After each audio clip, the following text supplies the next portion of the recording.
Hey everyone, today I'll be showing you 6 different rotationless advanced FTL algorithms to solve this case as your last slot on a Rubik's Cube. So this is the first algorithm and it's probably one of the most well-known algorithms. So from this angle, you do R prime, U to R. To set it up, do a C-move insert and cancel into inserting this pair into the back.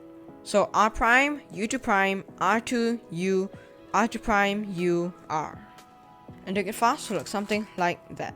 Now, for the next algorithm, you take this edge and you insert it into this slot with R, U prime, R prime, and then you set it up to this case, which you can pair it up, U2, insert like so. So it's R, U prime, R prime, U, R, U prime, R prime, U2, R, U prime, R prime.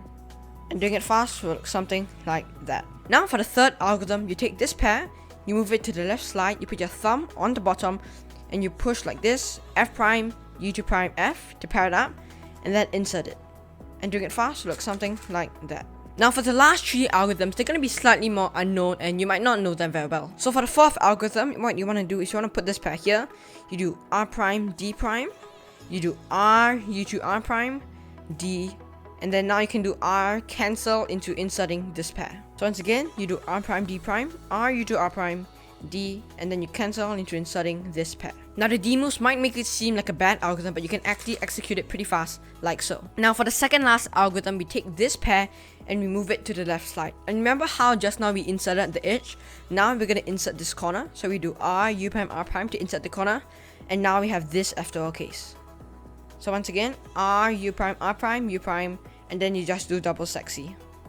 And doing it fast will look something like that. Now this is the last algorithm. So once again, you hold this pair in this position with the corner over its slot and you do R, anti-soon algorithm, but over here, you do a U prime to insert this pair.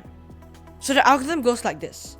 R2, U2 prime, R prime, U prime, R, U prime, R prime, and then here you add a U prime, R prime to insert this pair. So now for the finger tricks, I recommend you start with thumb on bottom. You do R2 like this, U2 prime, R prime. And then for this U prime, you use your thumb. And then for this U prime, you also use your thumb again. And then that will solve this pair. Alright, so that's gonna wrap it up for today's video. I hope you guys learned something new and can execute these algorithms in your solves. Thank you so much for watching, and I'll see you guys next time.